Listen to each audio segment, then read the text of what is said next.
tu reviens voir le médecin, tu lui donnes tout ça, il te fait un petit tampon et puis il te dit j'envoie tout ça à l'ambassade et donc tu rentres chez toi sans rien, ni passeport, ni radio, à poil, à poil de 400 €, 500 € par-ci, etc., puis t'attends. Et là, alors là, par contre, chapeau l'administration américaine parce qu'en 4 jours, j'ai reçu un message, votre passeport est arrivé. Ça, je peux te dire que t'es parti depuis longtemps de France, mais la France, c'est quand même notre caillou dans la chaussure, c'est notre administration. Pour te donner un parallèle, j'ai fait renouveler ma carte d'identité en janvier en France et je viens de la recevoir.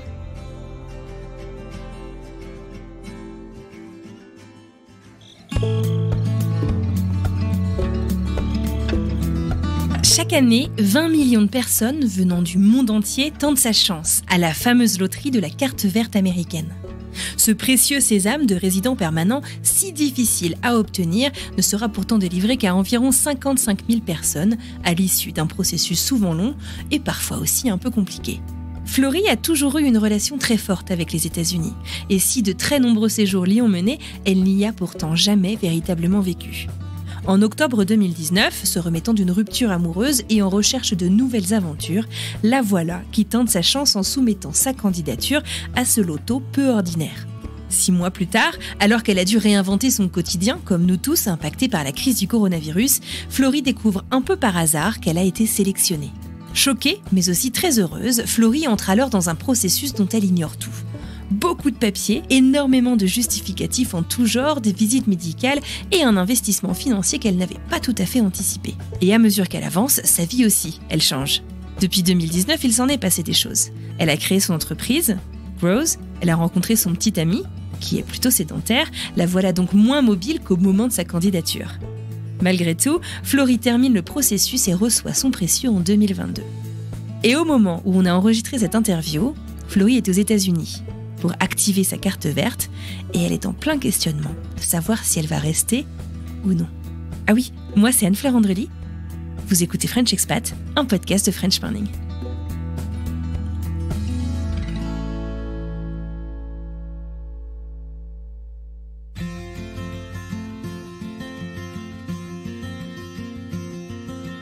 Donc je dirais que je m'appelle Florie, que j'ai 35 ans et que ça fait 15 ans que j'habite à Paris. Je suis partie de ma province natale à l'âge de 18 ans et j'adore la ville de Paris. Je me définirais aussi, je pense, par mon travail puisqu'on se définit souvent par ça. Moi je travaille dans les réseaux sociaux et dans l'influence depuis 10 ans. Et j'ai gagné ma green card à la loterie. J'ai participé en 2020 et je viens de l'avoir.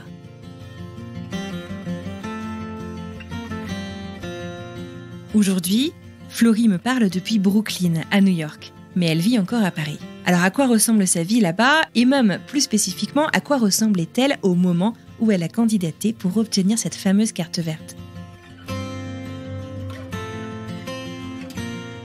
C'est intéressant parce que finalement, la green card, il y a 2 ans d'écart entre le moment où tu participes et le moment où tu la reçois.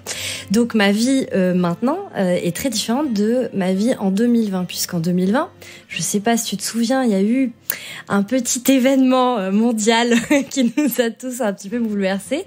En gros, moi j'étais à l'époque, donc il y a seulement 2 ans, en CDI dans une agence parisienne de communication. Et puis, pour jouer, pour se marrer, on s'est dit qu'on allait participer à la Green Card. Et le Covid est arrivé. Et je t'avoue que je me suis dit, tiens, ce serait quand même super fun que ça arrive, puisque on se fait quand même chier. Voilà, en gros.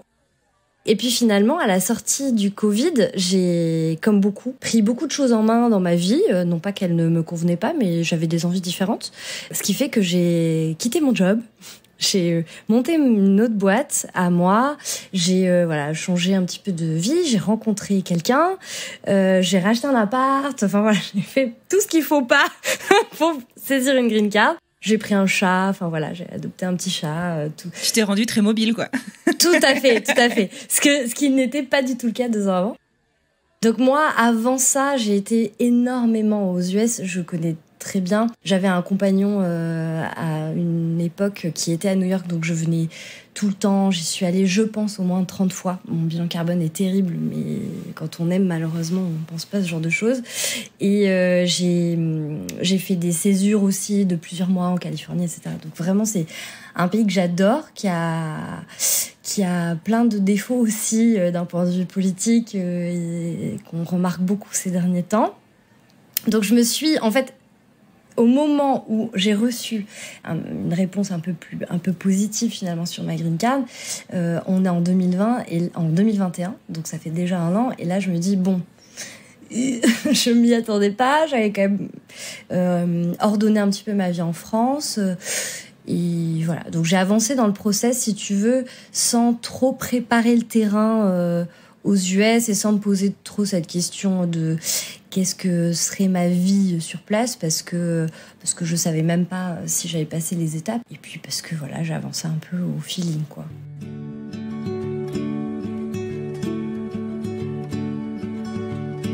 Donc finalement, en plein confinement, en plein Covid en 2020, Florie se lance et candidate pour obtenir une carte verte. La carte verte, c'est donc une carte de résidence permanente qui est très convoitée, qui n'est pas facile à obtenir et qui offre bien plus de liberté en termes d'immigration que les visas. Et si cette fois ça a marché, c'était en fait la 3e fois que Florie tentait de l'obtenir par la loterie. Le terme même de loterie fait penser à quelque chose d'assez facile finalement, comme si on allait au loto acheter des jeux à gratter. Alors la loterie de la carte verte, c'est un petit peu la démarche inverse, puisque Florie va nous en parler dans quelques minutes, le budget qu'elle y a dédié est assez conséquent. Cependant, la facilité d'accès à cette loterie est déconcertant. Hyper simple, en fait, t'as le site officiel. Je crois, on m'a dit qu'il y avait pas mal de sites un peu parallèles sur lesquels il faut absolument pas passer, qui demandent de l'argent pour assister, etc., etc. Donc non, il faut une photo d'identité. Ça a l'air très complexe, mais en fait, on peut la faire au téléphone. Il suffit juste de la cropper au bon format et voilà. Et puis présenter son identité. Enfin, c'est vraiment, je l'ai fait en 5 minutes, je pense, en me préoccupant pas trop de ce que je faisais. Donc voilà. Non, c'est très facile. Et le truc, c'est qu'on n'a absolument pas d'attestation, de justification comme quoi on vient de le faire. C'est-à-dire qu'on fait ça.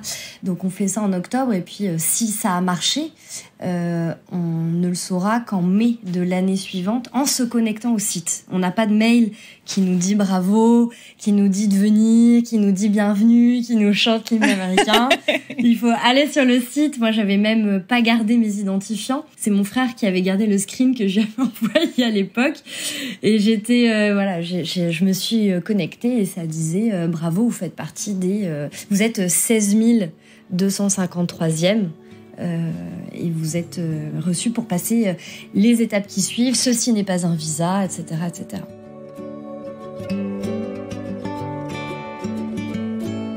Alors, qui dit système de loterie dit hasard. Mais à quel point est-ce que cette sélection est faite au hasard, justement ? Si bien sûr le système est un petit peu opaque et qu'on ne peut pas savoir exactement comment la sélection est faite, il y a quand même quelques critères de sélection pour lesquels on a une idée. Moi, ce que j'ai compris, et pour en discuter aussi avec d'autres personnes qui l'ont eu, déjà, il y a, je pense pas déflorer un secret en disant qu'il y a des quotas par pays d'origine, et je pense aussi qu'ils doivent calibrer certains besoins par rapport au pays. C'est-à-dire que on doit pas être un poids pour le pays, on doit être une main et un cerveau utile. Donc je sais que certains ont réussi à avoir la green card, ou en tout cas ont réussi à passer certaines étapes sans avoir de diplôme universitaire. Moi, au moment où je l'ai demandé, on m'a demandé des justificatifs d'un niveau college, bac plus 4. Est-ce que c'est parce qu'en ce moment, c'est ce dont ils ont besoin? J'imagine que ça évolue selon les années, selon les présidents, etc., etc. Mais voilà, je pense qu'ils calibrent par rapport à ça. Il me semble qu'ils gardent 20 000 personnes par an. Si je ne m'abuse, ça devait se réduire avec Trump. Mais voilà, en tout cas, je crois que c'est toujours ces chiffres-là. Et du coup, ça veut dire que quand tu es tiré au sort, par exemple comme moi, je suis 16 000 et quelques, et qu'ils en tirent, je sais pas, 50 ou 100 000,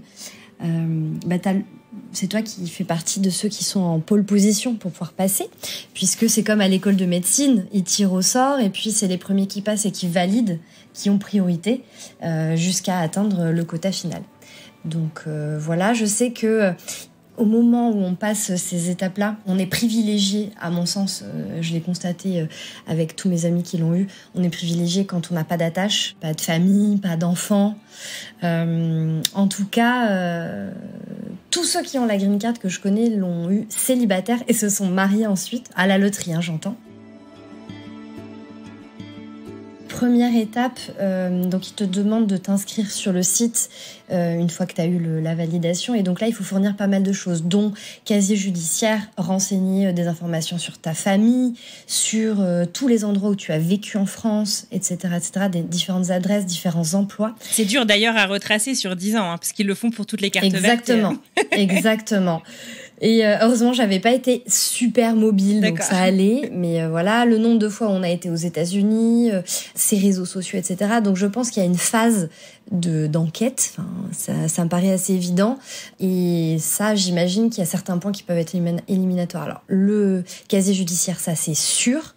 Est-ce que avoir porté atteinte, par exemple, à l'image des États-Unis sur les réseaux sociaux, est-ce qu'ils peuvent retracer ce genre de choses? Est-ce que si le casier judiciaire d'un de nos parents proches n'est pas vierge, est-ce que ça peut jouer? Je pense. Est-ce que si on a des gros problèmes de santé aussi, ça peut jouer? Je pense, parce que ça arrive sur l'étape finale. Et évidemment, si on est en process sur un élément lourd, si tu veux, qui change un peu notre vie, par exemple, je suis enceinte, par exemple, je suis en train de divorcer, ou voilà, ça peut jouer en notre défaveur, puisque au moment où on passe cette première étape, on remplit tout le dossier qui fait... moi, ça m'a pris... 1 heure ou 2, tu vois, vraiment à remplir. Ils disent à la fin qu'à partir de maintenant, on peut plus... notre situation ne doit plus évoluer jusqu'à la suite. Je pense que, de fait, il y a des gens qui vont avoir aussi la flemme de tout remplir. Il y a des gens qui vont avoir forcément des évolutions dans leur vie et qui, du coup, n'ont pas forcément la force de le déiter. Moi, par contre, entre-temps, entre le moment où j'ai postulé et le moment où j'ai rempli ce dossier, j'ai quand même changé de boulot. Ça posait pas de soucis. Et j'ai changé de domicile. Ça posait pas de soucis aussi. Mais voilà, je suis restée quand même en France et j'étais pas, je sais pas dans quel pays. Évidemment, ils demandent comme pour un visa classique, si on a été dans des pays, on va dire, soit à risque, soit qui sont avec lesquels ils sont en conflit. Exactement, sur la liste. Et évidemment, est-ce qu'on a déjà, comme pour un visa classique, dépassé des autorisations de séjour sur le territoire, etc., etc. Et ça, je pense que c'est aussi de fait éliminatoire. Et ensuite, on a une autre étape où on doit fournir tous les documents. Donc, si tu veux, moi j'avais donc le diplôme à fournir, etc. Donc j'avais un master, mais je pense que un bac plus 4 aurait suffi. Et peut-être que sur l'année suivante, ils auraient pas demandé ça. Peut-être. En tout cas, voilà, ils m'ont demandé tout ça et tous les documents. Moi, en l'occurrence, je suis divorcée, donc il fallait que je fournisse tout et aussi que je fournisse tout traduit. Donc ça, je pense aussi que ça doit éliminer parce qu'il faut tout faire traduire par un traducteur habilité à le faire. Tu trouves ça sur les listes fournies sur l'ambassade. Alors, je t'avoue qu'ils ne nous aident pas beaucoup sur le process parce qu'en fait, tu as quelques pages sur le site des US. C'est très complexe. Je pense que c'est fait exprès pour fourmiller d'informations. Mais vraiment, en fait, exactement. Ils veulent prendre les plus dégourdis du coin. Et puis, du coup, il faut forcément bien maîtriser l'anglais. Ou en tout cas, pas bien maîtriser l'anglais, mais pas avoir peur de lire des choses en anglais ou de se faire aider. Parce que chez eux, moi, j'ai essayé d'appeler à un moment donné l'ambassade pour demander un truc sur un rendez-vous. J'y reviendrai après. Et c'est vrai que, bon, voilà, il n'y a pas forcément d'aide et... c'est pas leur but. Eux, ils veulent des gens vaillants, qui ont envie d'être là et qui sont prêts à se débrouiller pour ça.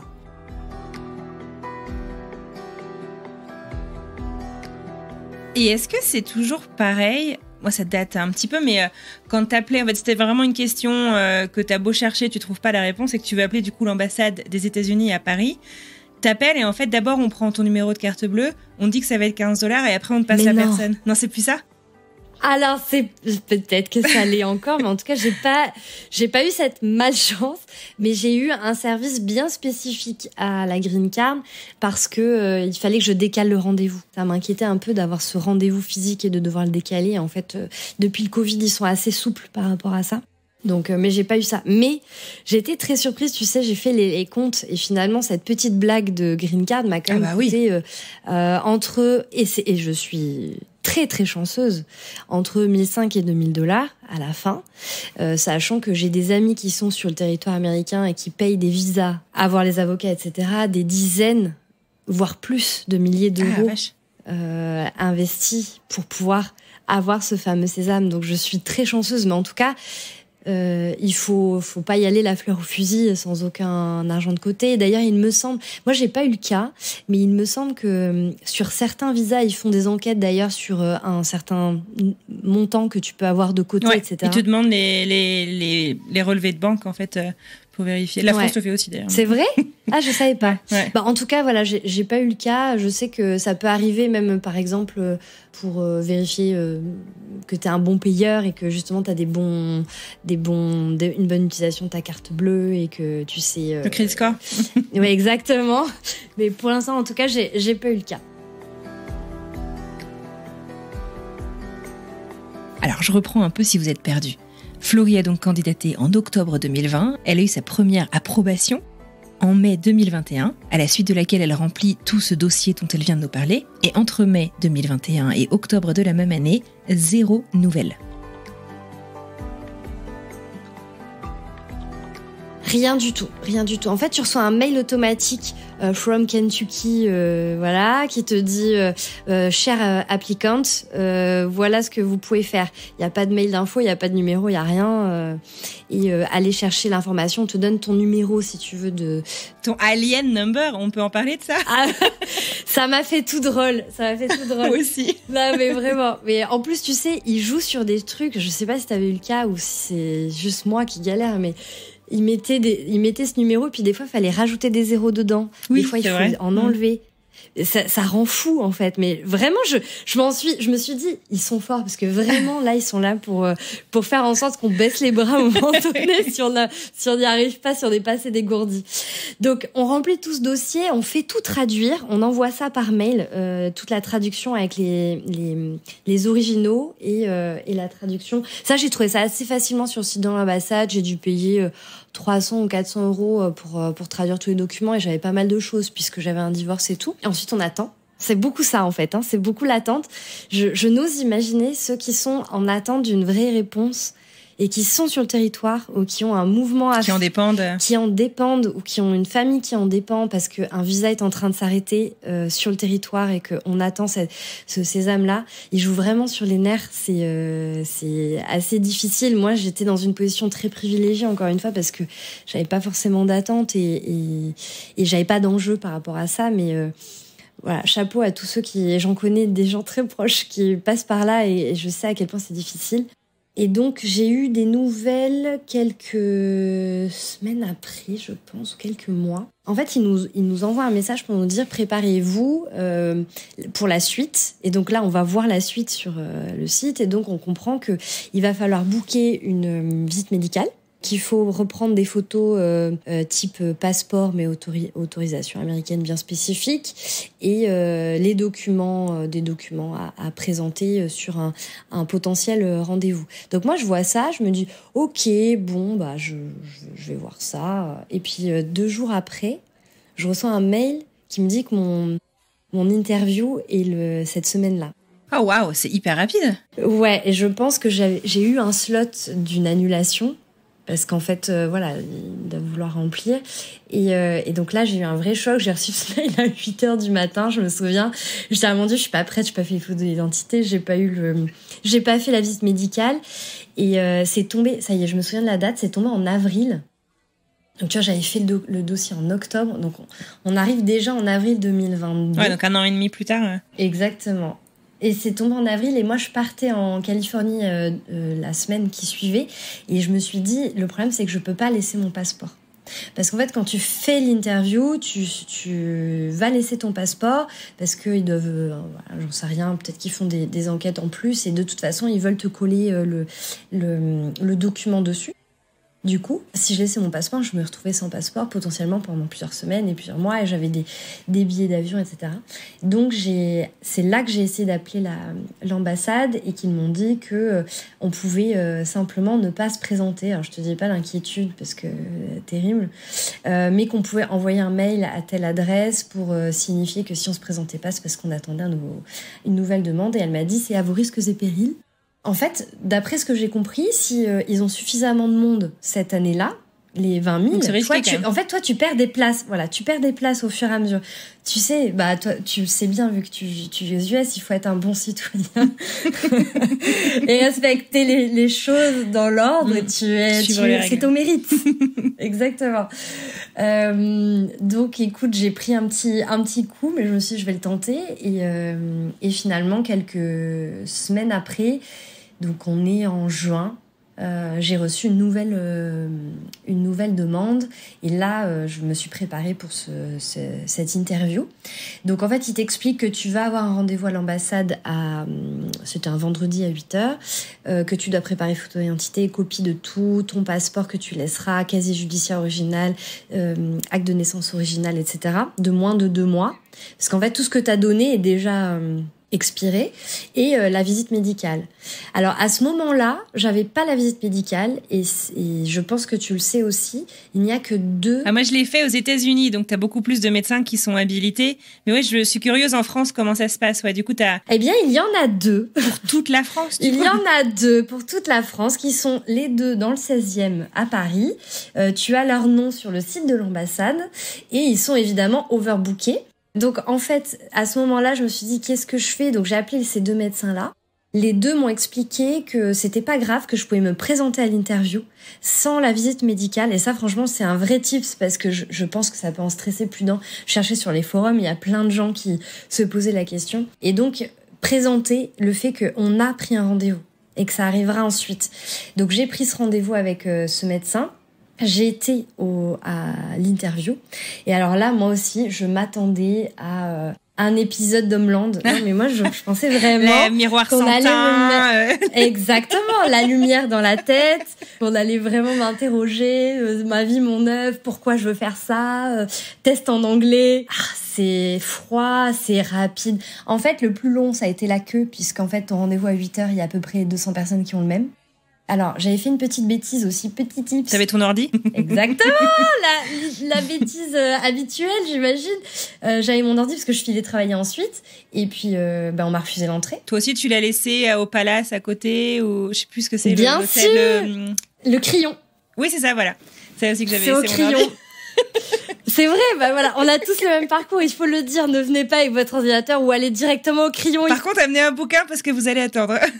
En plus, on rentre et du coup, il y a tout un processus de sécurité où là, on te laisse, tu laisses ton téléphone et tout, et donc tu te retrouves vraiment pendant plusieurs heures sans pouvoir communiquer. Pour nous qui sont des animaux sociaux, ultra sociaux, réseaux sociaux, c'est compliqué.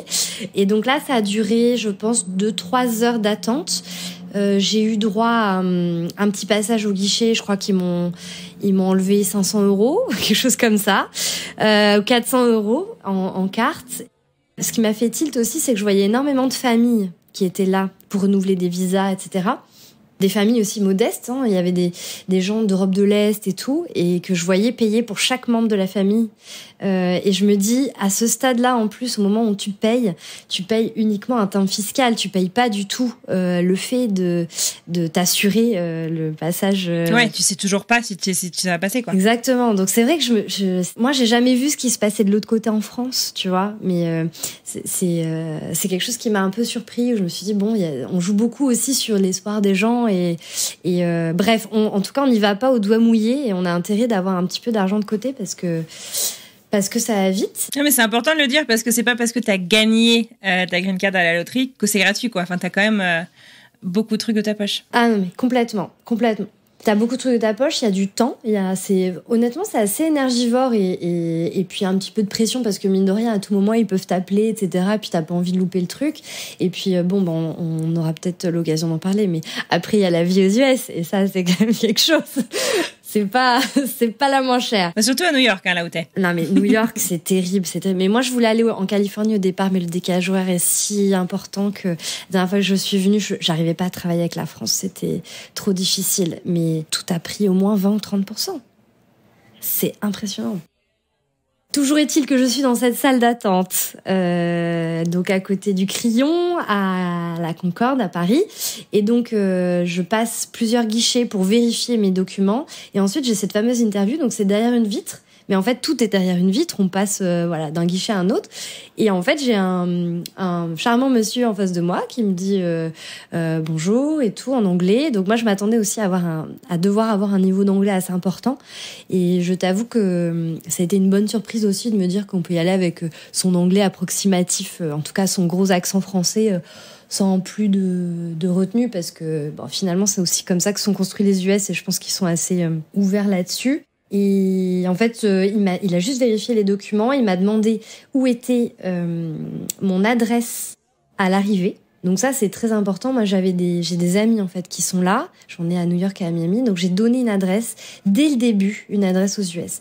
Et figure-toi que, je me suis rendu compte à quel point c'était important puisque ils sont en ce moment même, mes amis, en train de recevoir mes documents. Mais c'est dingue parce que t'as pas encore été accepté. Il faudrait déjà que t'aies un point de chute. Enfin, les gens qui y vont et qui connaissent personne, je me dis que t'as des boîtes qui font ça, qui te domicilient là-bas ou... Bien sûr, tu dois avoir... Alors, je pense que tu dois pouvoir prendre une boîte postale aussi, j'imagine. Ou alors, il y a un service de l'ambassade qui propose à très cher voilà, j'imagine. Mais c'est vrai que dès le début, en fait, au moment, tu sais, à l'étape 2, où je devais tout remplir avec les informations sur mes parents, adresse, etc., on m'a demandé une adresse aux US. Putain, c'est dingue. Et c'est cette adresse qui a servi là de réception pour les premiers documents physiques, j'entends. Mais en fait, là, j'ai reçu, je pense, au moment où je l'ai activé, c'est-à-dire où je suis passée sur le territoire il y a 3 semaines. Mais ça a quand même surpris mes amis qui sont là depuis 10 ans que ce soit aussi rapide et efficace. Donc en tout cas, il vaut mieux avoir une adresse ou en tout cas connaître quelqu'un de confiance qui pourra réceptionner des choses si besoin. Et j'imagine que pour eux, c'est rassurant. De toute façon, il faut une adresse, même si j'imagine qu'on peut... essayer de trouver, comme on fait pour les stades, des fois on met une adresse d'hôtel et puis on change d'hôtel. Mais en tout cas, il faut une adresse parce qu'ils veulent pas de gens qui sont là pour vagabonder en fait. Ils veulent des actifs. Et donc j'ai eu cet entretien-là où il a vérifié l'adresse. Il m'a demandé ce que je voulais faire aux US. Donc j'ai dit la même chose que ce que je fais là, mais à distance. Et puis je verrai s'il y a du potentiel. Et il m'a demandé de jurer sur la Bible. C'est le seul élément cinématographique de mon histoire. Donc voilà, il m'a demandé de jurer sur la Bible derrière la vie de Santin, comme quoi tout était véridique, tout ce que j'avais attesté depuis le début était véridique. Et ensuite, il m'a dit all right, congratulations. Et j'ai fait, c'est-à-dire, et il m'a dit c'est bon, sous réserve de votre visite médicale, vous recevrez votre green card dans quelques jours. Et il garde mon passeport. Donc j'ai fait waouh, ok, merci, bonne journée. Je suis sortie, je me souviens, je rigolais avec les agents de sécu parce que je leur disais mais j'ai reçu une green card à la loterie. Ils me disaient oui, ça arrive tous les jours. Moi je comprends pas. Là, ça y est, c'est fait. C'est très étrange. Ils disaient oui, c'est super et tout. Voilà, je trouvais que l'ambiance était assez drôle. Donc j'ai laissé mon passeport, j'ai fait ma visite médicale. Le médecin que j'ai vu, c'est un médecin qui est à l'hôpital américain et qui fait ça toute la journée. Donc je crois que ça m'a coûté 400 €. En fait, tu fais tout sur place. Donc tu t'arrives, tu remplis un petit document. Ensuite, ils te font un petit test basique, comme tu aurais à la médecine du travail. C'est-à-dire, ils testent tes yeux, ton ouïe, tousser madame, il écoute ton cœur, il regarde ton pouls, il prend tes mensurations et il te demande si tu as une bonne hygiène de vie. J'ai même osé faire une blague en disant que il m'a dit, est-ce que vous buvez? J'ai dit, je suis française. Et moi, voilà, il a rigolé. Mais il avait pas l'air non plus choqué. Et voilà, il demande un petit peu le background médical, mais sans demander de justification particulière. Moi, j'ai eu des soucis de santé dans ma vie, ça m'est arrivé d'être hospitalisée et tout ça, mais ça n'avait pas d'importance pour lui. En fait, la visite médicale avec le médecin, elle dure, je pense, 6 minutes. Mais vraiment, j'ai jamais dépensé autant d'argent en si peu de temps. Mais je me suis trompée de carrière. Non mais on s'est tous trompés de carrière. Ça dure 6 minutes et ensuite, en fait, il t'envoie au labo d'en face faire une prise de sang pour vérifier que t'as pas le VIH et tout. Donc là, j'ai compris que le VIH était les infections sexuellement transmissibles type hépatite et sida. Tu peux pas avoir la green card à la loterie en tout cas. Et ensuite, on m'a fait faire une radio des poumons dans un autre labo qui était aussi juste à côté, donc ils sont tous ensemble. Cette radio, elle est là pour vérifier que t'as pas des... C'est la tuberculose, non ? Exactement. Ça, c'est pareil, ça va hyper vite. Et tu pars avec ta petite radio, pip, pip, pip, tu reviens voir le médecin, tu lui donnes tout ça, il te fait un petit tampon. Et puis, il te dit, j'envoie tout ça à l'ambassade. Et donc, tu rentres chez toi sans rien. Ni passeport, ni radio. À poil. À poil de 400 €, 500 € par-ci, etc., etc. Puis, t'attends. Et là, par contre, chapeau l'administration américaine, parce qu'en 4 jours, j'ai reçu un message, votre passeport est arrivé. Ça, je peux te dire que t'es parti depuis longtemps de France. Mais la France, c'est quand même notre caillou dans la chaussure, c'est notre administration. Pour te donner un parallèle, j'ai fait renouveler ma carte d'identité en janvier en France et je viens de la recevoir. On est mi-novembre au moment où on enregistre. Oh, voilà, on est mi-novembre. Donc, je la reçois au bout de 4-5 jours. En fait, ils te la font déposer dans une boîte postale attitrée à l'ambassade. Elle était dans le 15e. Et donc, tu dois y aller pour la récupérer avec un justificatif type... moi, j'avais que mon permis de conduire, du coup, d'ailleurs, parce que je n'avais pas de carte d'identité. Et ils te remettent ton passeport et une enveloppe jaune, cachetée. Et dans cette enveloppe, tu ne dois pas l'ouvrir. Il y a tous les documents que tu devras donner le jour où tu passeras la frontière.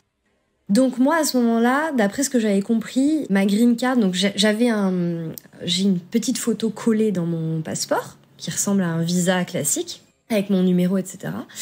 Et à ce moment-là, moi, ce que j'avais compris, c'est que j'avais 1 an pour l'activer. En fait, tu as effectivement 1 an pour l'activer au moment où tu la reçois, sauf que ta visite médicale, elle est valable que 6 mois. Oh la vache, d'accord. Il y a plein de petits pièges quand même.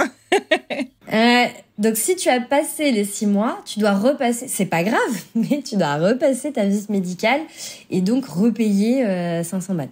Donc non, c'est pas grave, c'est quand même un peu fâcheux. C'est pas grave, mais c'est fâcheux. Et je pense qu'il y a des gens qui se font avoir, ça doit être si courant. Donc cette enveloppe très précieuse, je l'ai gardée et j'ai pris des billets d'avion pour le mois d'octobre. J'avais l'adresse finale était à Miami chez des amis en Floride et finalement moi je suis rentrée par New York sans aucun problème.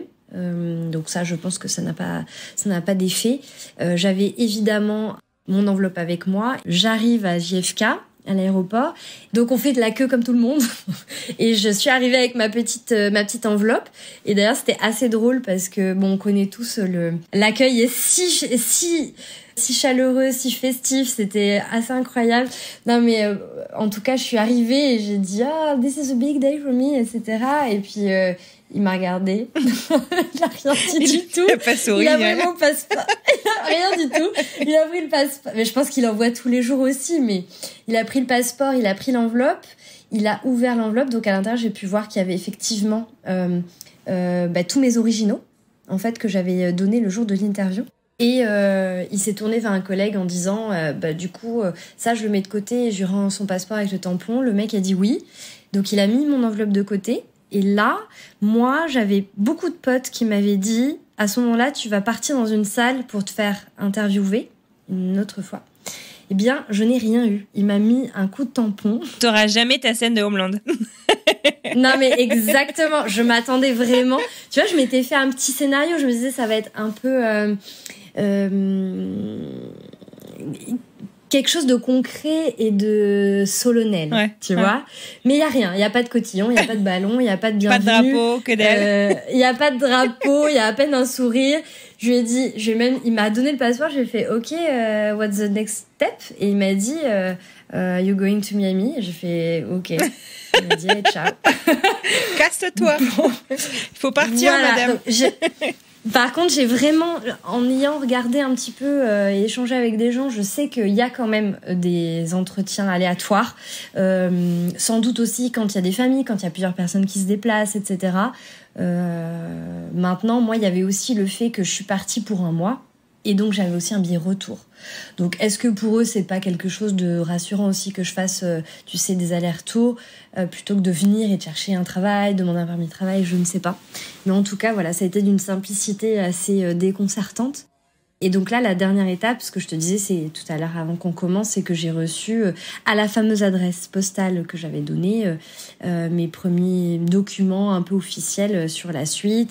J'ai reçu par mail aussi un petit dossier, j'ai plus le nom, mais en gros, c'est comment être un bon citoyen américain, qui m'explique comment je peux faire pour louer un appartement, trouver une mutuelle.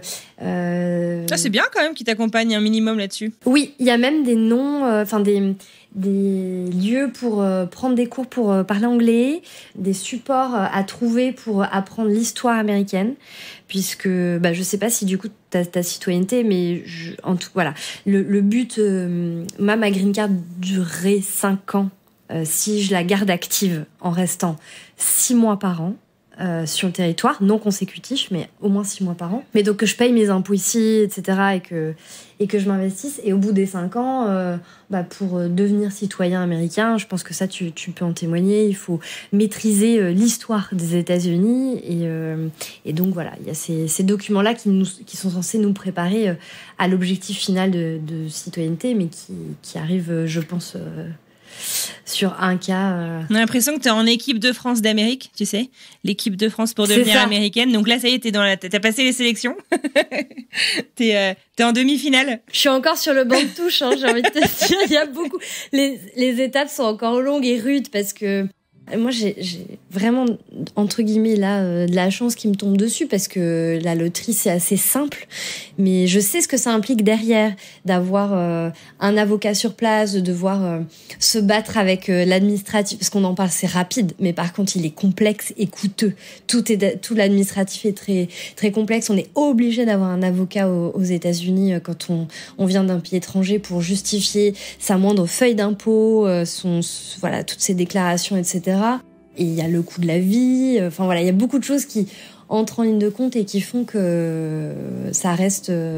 Pour l'instant, je reste sur le banc de touche, je regarde les gens jouer, j'ai le maillot, c'est déjà pas mal, mais la ligue, elle est pas encore pour moi.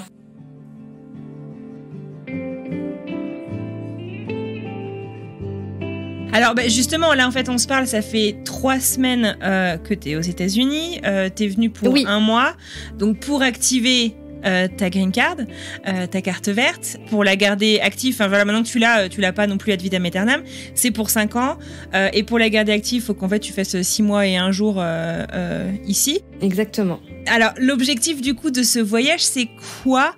Est-ce que c'est de te demander, est-ce que je vais rester, est-ce que je vais partir ? C'est parce qu'au final, tu t'es lancé là-dedans un peu pour le fun, mais pour le fun, ça c'est quand même une activité fun qui t'a coûté la peau des fesses. Donc j'imagine que t'as commencé à te projeter quand même un minimum au fur et à mesure. Pour être très honnête, j'aurais aimé savoir ce que ça allait me coûter avant de me lancer, puisque étape après étape. Les choses s'accumulaient, mais tu sais, plus t'avances, plus t'es là, je vais plus reculer maintenant parce que j'en suis déjà là. Après, ça n'appartient qu'à moi parce que je sais que c'est très particulier comme façon de penser, mais j'ai tendance à me dire, on verra. Et à vivre un peu le truc et me dire c'est dommage en tout cas de pas saisir une perche qui est tendue. Tu sais l'expression quand la vie te donne un citron, tu fais une citronnade, c'est un peu ça. Donc là on m'a offert cette opportunité là, donc j'avais envie de l'activer, ne serait-ce que pour gagner encore du temps de réflexion, me projeter ou pas, pouvoir la refuser, mais la rendre en tout cas, ou en tout cas ne la perdre, mais en sachant ce que j'ai perdu et ce à côté de quoi je passe. Et puis c'est un peu bête à dire, mais je me sens hyper contente et j'ai l'impression d'avoir une chance quand même entre les mains. Donc je ne pouvais pas, avec tous les efforts que ça demande à autant de gens autour de moi, je ne pouvais pas ne pas aller au bout. Il fallait que je respecte cette occasion-là. Je suis pas à l'abri de la poursuivre. Je suis pas à l'abri de m'installer. Je suis pas à l'abri aussi de la rendre et de me dire je préfère ma vie en France. Mais bon, voilà, la vie en France, elle est pas plus verte qu'ailleurs. Elle est aussi compliquée, surtout en ce moment. Donc j'aime bien l'idée d'avoir l'opportunité. J'ai gagné un petit peu de temps, tu vois. Il me reste après j'ai 5 mois entre novembre 2022 et novembre 2023. Ça peut passer très vite, surtout que j'y vais déjà assez régulièrement. Mais le but, c'est pas de faire des sauts de puce, c'est vraiment de trouver un endroit qui me plaise et avoir envie de m'investir quelque part. Et au moins si je la rends, je la rendrai au moment du nouveau slot de tirage au sort. Connaissance de cause. Ça fera partie. Voilà, et ça reviendra dans le cycle. Le cycle global. Et puis au moins, tu vois, ça me permet d'avoir testé tout ça, de pouvoir partager l'expérience. J'ai beaucoup de gens autour de moi même, qui m'ont posé la question de savoir comment ça se passait, qui l'ont du coup tenté, qui la tentent. Et voilà, peut-être que ça aura pas un impact sur moi, mais ça aura un impact, c'est un effet papillon sur d'autres personnes. Mais ce qui est sûr, c'est que ça m'a vraiment surpris à quel point c'est entre guillemets facile à qui le veut. Voilà, c'est en tout cas si on est déjà évidemment 100% des gagnants ont tenté leur chance. Donc si on a un peu envie, faisons-le. Si en plus les conditions sont réunies, c'est-à-dire on est en France, parce que je pense que c'est même plus dur pour ceux qui sont à l'étranger déjà basés aux US. Oui, d'accord. Parce que alors c'est mon intuition, tu me diras ce que t'en penses, mais en fait, si tu peux payer un autre visa, si tu peux payer d'autres choses, ils ont pas grand intérêt à te donner quelque chose d'un peu plus facile ou d'un peu plus gratuit. En tout cas, les amis que j'ai qui ont un visa, par exemple un visa investisseur ou des visas d'artistes ou des choses comme ça, ont des grandes difficultés à avoir la green card. C'est peut-être un hasard autour de moi, mais voilà, je me suis dit que potentiellement c'était aussi plus simple pour des gens qui montrent la démarche de faire un mouvement, qui n'ont pas forcément d'autres options, quoi. Exactement. Et puis oui, j'ai trouvé ça facile, en tout cas plus facile que ce que je pouvais imaginer de process, de complexité, de questions, etc. Ça coûte la peau des fesses, comme tu disais. Cœur vaillant, rien d'impossible. Exactement. C'est sûr que c'est mieux quand on a un plan et qu'on a vraiment envie d'y aller, mais tu vois, d'un autre côté, si t'as un plan bien précis et si t'as des timings en tête, c'est hyper stressant. C'est hyper stressant parce qu'ils donnent pas de nouvelles, parce qu'il y a un délai de 1 an et demi, voire 2 ans. J'aurais préféré une loterie où on gagne de l'argent plutôt qu'on en perde. Mais bon. C'est vrai que c'est un one of a kind, comme on dirait, comme type de loterie. Exactement. Après, maintenant, c'est à toi sur le territoire de faire ta fortune. Mais c'est le mindset américain. Et j'aime bien ça aussi. Alors, du coup, ce voyage, du coup, là, t'actives, mais c'est aussi tester des trucs, découvrir des trucs et essayer de voir si tu te projettes ou pas particulièrement. Ouais, en fait, tu vois, comme je connais très bien New York, je me suis toujours dit... New York, c'est un peu compliqué parce que je trouve que tous les éléments sont contre nous, tu vois. Tout est grand, tu lèves la tête tout le temps, les distances, le froid, le vent, voilà, les gens sont aussi très mobiles. Je sais que on s'installe ici et finalement, tu t'attaches à des gens qui partent parce que c'est un cycle éternel, New York. Donc, je m'étais toujours dit pas New York, plutôt la côte ouest parce qu'il fait bon vivre, etc. Et j'ai des très bons souvenirs. Mais en fait, du fait du décalage horaire, et comme j'étais bien obligée de travailler pour me payer tout ça, il fallait que je reste sur la côte est. Donc, effectivement, je me suis un peu baladée parce que je connaissais pas bien. J'avais déjà été en Floride et tout, mais tu vois, j'en ai profité. On en parlait tout à l'heure pour aller voir Boston, pour aller voir d'autres villes, d'autres coins un peu moins city, on va dire, pour voir un peu quelle est l'ambiance et tout. Mais c'est vrai que personnellement, New York, ça reste une ville que j'aime beaucoup, même si les éléments sont contre nous. En fait, on adore la détester, cette ville. C'est comme Paris, hein. En fait, elle offre tellement de choses. Pour moi qui suis devenue vraiment parisienne, parce que j'aime tout ce qui est à disposition, même si je sais que ma ville, elle est chère, sale, que les gens sont désagréables, que je fais parfois partie de ces gens. Et en même temps, j'y vois beaucoup de beauté aussi. Et là, c'est un peu pareil. Et puis j'ai vu du coup beaucoup d'amis qui sont à New York depuis plusieurs années ou qui sont expats. Et c'était intéressant de voir aussi à quel point ils ont migré de quartier en quartier. Ils sont partis, pour la plupart, soit ils vivent à Manhattan, soit ils vivent à Williamsburg, puis petit à petit, ça va sur Greenpoint, puis ça part à Fort Greene, etc., etc. Ça part de plus en plus loin parce que forcément les budgets suivent pas. Et c'est vrai que du coup, de revenir là et de le vivre un peu au quotidien, ça m'a permis aussi de me rendre compte que les prix ont quand même sacrément augmenté. Donc ouais, ça fera partie de ma réflexion aussi.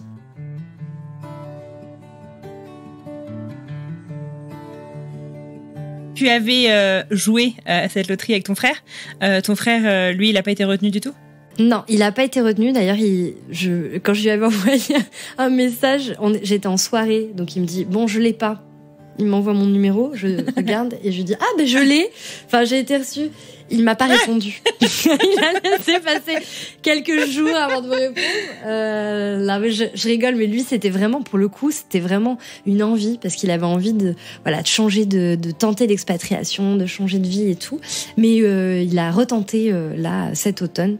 Et j'ai d'autres potes aussi qui l'ont tenté, puisque maintenant je suis celle qui l'a eu sans le vouloir. Donc je suis le mauvais exemple. Et, on va se retrouver avec plein de gens qui vont me tenter. Tant mieux.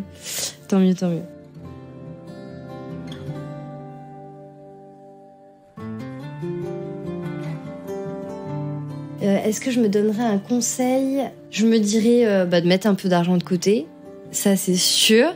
J'allais dire de pas le prendre trop à la légère, mais d'un autre côté, si je l'avais pas pris à la légère, je pense que je serais pas dans ce mindset aussi de le tenter et d'en rire.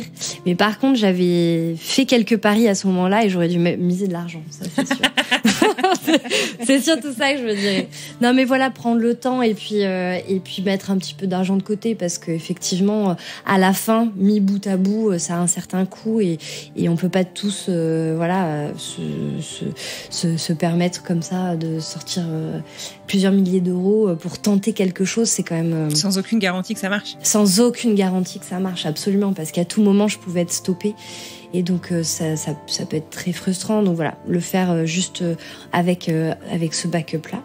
Mais sinon, je referais tout pareil. C'est une belle aventure.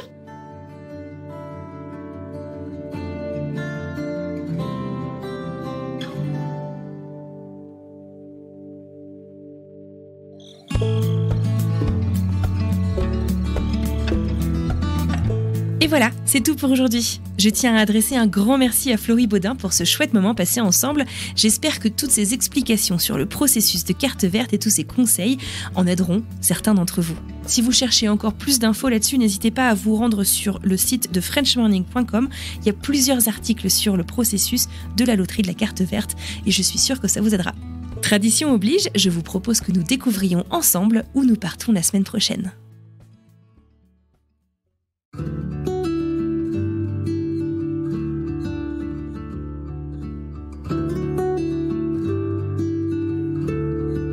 La radio en question avec laquelle j'ai eu un entretien veut pour le coup rencontrer les candidats, et il y avait 4-5 candidats qui voulaient l'Irlande, donc ils m'ont choisi moi, et après les autres suivent en fait.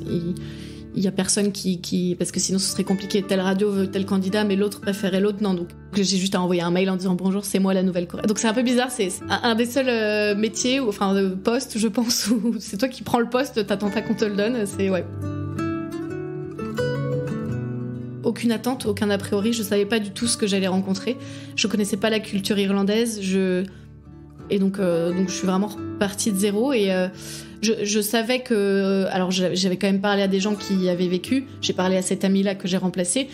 Et je savais que c'était des bons vivants, donc ça me correspond. Je savais que c'était des gens qui aimaient beaucoup la nature. On m'a souvent dit, l'Irlande, tu peux peut-être un peu tourner en rond au bout d'un moment, parce qu'à part les pubs et les randonnées, ils ont rien d'autre. Moi, ça me va. Hein. Ça me va, j'ai pas besoin, même si je viens de Paris, j'ai pas besoin d'une vie culturelle débordante. Enfin, à Paris, j'allais jamais au musée, j'allais jamais voir des expos, c'est pas comme ça que je me nourris, donc... j'ai pas... Effectivement, si c'est ça qu'on recherche, on peut être un peu frustré en Irlande, parce qu'il y a pas une énorme actualité culturelle, mais... c'est pas ça qui m'intéresse. La nature ici, elle est incroyable, et donc je savais par rapport à ça que j'allais trouver des choses intéressantes.